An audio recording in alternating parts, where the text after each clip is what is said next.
Okay, hello.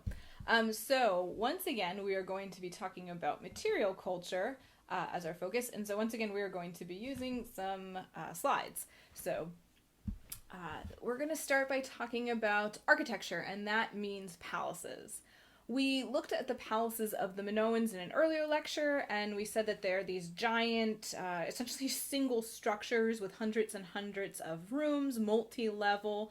And the palaces in the Mycenaean world are a bit different, right? You can kind of easily tell one from the other. For one thing, Mycenaean palaces are heavily fortified. So, for instance, this is the palace at Mycenae. This thick line here, this is its walls, right? It has gigantic walls which are meant to protect against invasion. And it has things like a small gate. It has things like underground entrances to cisterns, which are water supplies. So in the case of a siege, they can stay within the palace walls safely.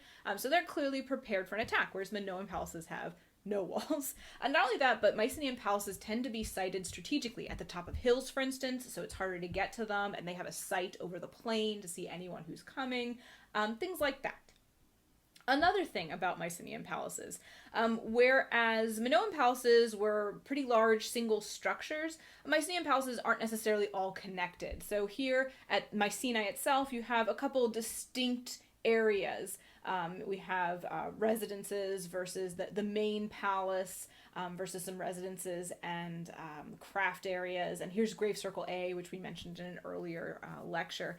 So it's not necessarily one big building. Not only that, but the residences at the palace are for the elite officials and administrators. The craftspeople, the servants, all those kinds of commoners who might have work at the palace, they actually live in a separate village outside the fortified walls of the palace, down in a sort of a village down below the hill.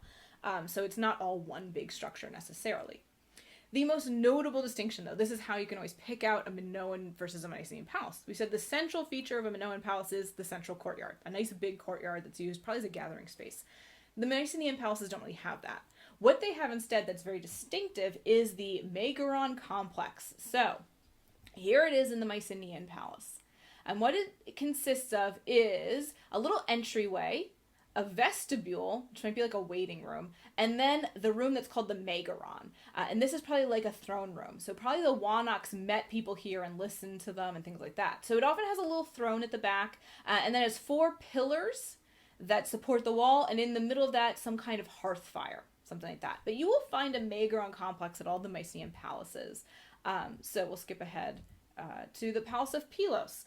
So again, Pilos here, it's not as big as a Minoan palace because it would have had separate areas for different functions, and for most of the residential areas would have been separate in a sort of a village down below. But it has this Megaron. So again, the sort of the entrance, the antechamber, probably a waiting room, and then here is the actual throne room with the pillars and probably the hearth in the middle. And here's a reconstruction of what it may have looked like. So very, very brightly decorated, which is true of pretty much all ancient Greek architecture and art.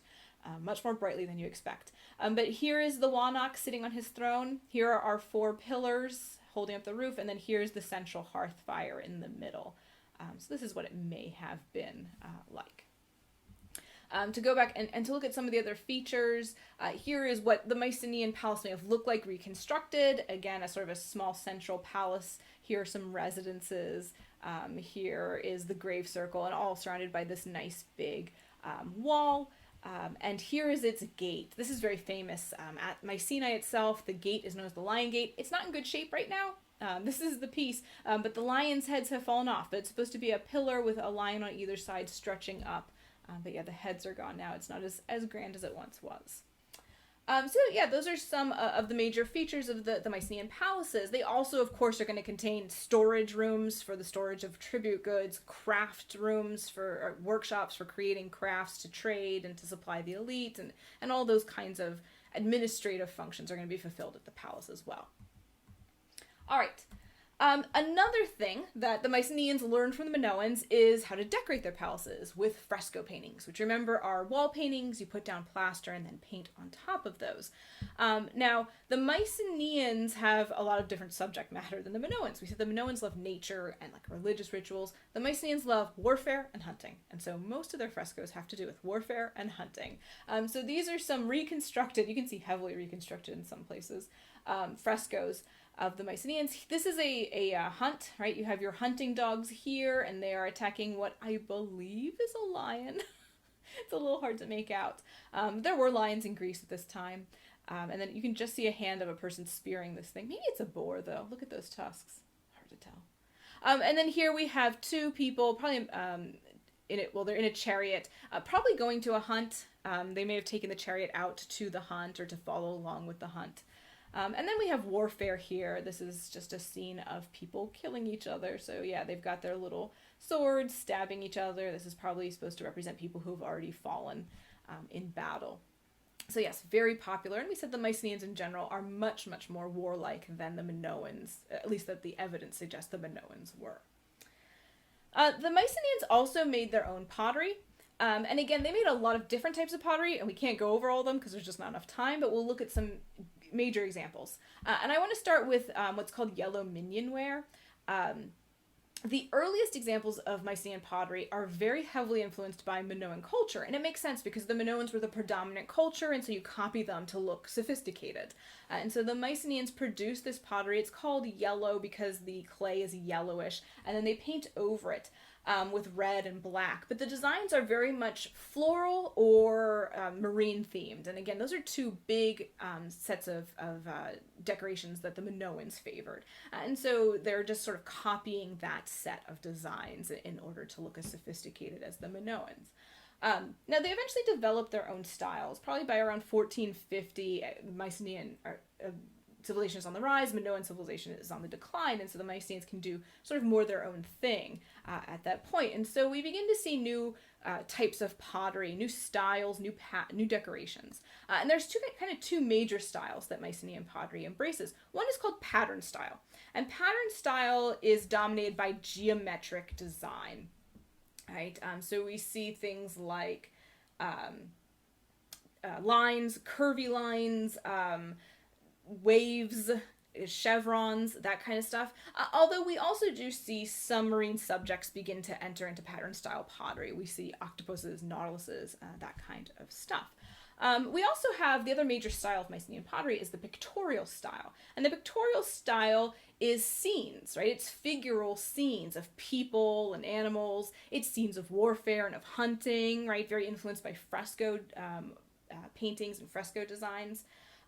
So here we have a very famous example. This is called the warrior vase, and this is just a line of Mycenaean warriors, and you can see they're outfitted with their helmets and their breastplates, and they have their spears and their shields that they're carrying.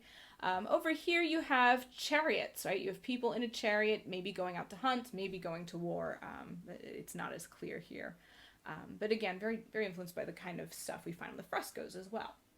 And so Mycenaean pottery becomes very popular. Again, the Mycenaeans kind of take over the place of the Minoans in Mediterranean trade networks. And so you begin to find Mycenaean pottery in sites like Egypt and the Levant and Asia Minor because they're importing this stuff, and it's become quite popular. In terms of the kinds of pottery, the kinds of pots they're making, it's a big variety. One of the most famous Mycenaean styles is what's known as the Stirrup Jar, which is this design. It's a little jar with a thin neck, but it has these handles on either side, and so that's it's called stirrup after. But there's also these little squat jars called the alabastron that are popular. A really long stem goblet becomes popular, but you find a range of types of pottery that are being produced. In terms of figural art, sculpture, again, the Mycenaeans, like the Minoans, they don't make life-size sculptures. It's not like classical Greece where those proliferate. The kinds of sculptures that you find are generally tiny figurines. They're small, and we have some examples in different media, but most of what we find are made just out of clay. They're terracotta. And the really popular designs here are what are called the Phi and Psi figurines. So these are little humanoid figurines, they're only a couple inches tall. And there's two different varieties. You have this one where it's kind of like the body is a circle and then the head and the legs form a line through it. And this one where the head and legs form a line, but the arms are outstretched, and so they have this kind of arc to them. And they have their names because they very closely resemble the Greek letters phi, which is here on the left, and psi, which is here on the right. And again, they weren't modeled after those letters. The Mycenaeans did not have those letters, but they're just named because they look so much like them. It's not clear what they're supposed to be. They're probably women. You can see breasts on them. And so there's been suggestion that maybe they're just regular women, maybe they're priestesses, maybe they're goddesses. It's very unclear. That the features, as you can tell, are not very defined on these things. It's really hard to figure out what this is supposed to be. We also don't know what their function is. Some people have said maybe they're just toys, maybe they're offerings you make to a goddess, maybe they're decorations for the house. I mean, we're just not sure. Now, as with the Minoans, there's lots more types of art that the Mycenaeans are producing. They're producing metalware like gold cups and plates. They're producing jewelry. They're producing their own seals. We just aren't going to get into all that because we just don't have time. But this is just a kind of a smattering of the kind of art that they're producing.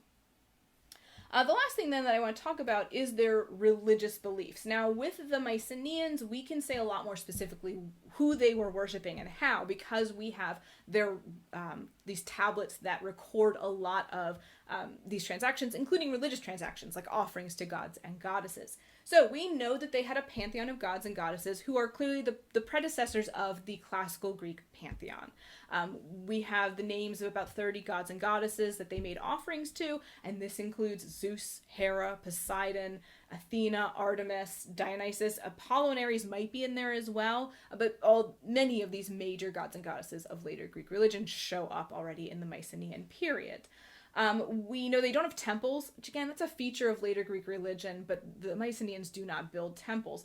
Instead, they have shrines, kind of like the Minoans. But whereas Minoan shrines are out in nature, like in caves and mountaintops, Mycenaean shrines are probably really close to the palaces. And it's likely that the Wanox, the head of the palace, probably had a kind of high priest function and led sacrifices and offerings. And so, yeah, they probably worship these gods and goddesses through animal sacrifice or the offering of little gifts known as votives, which would then be like buried near the altar.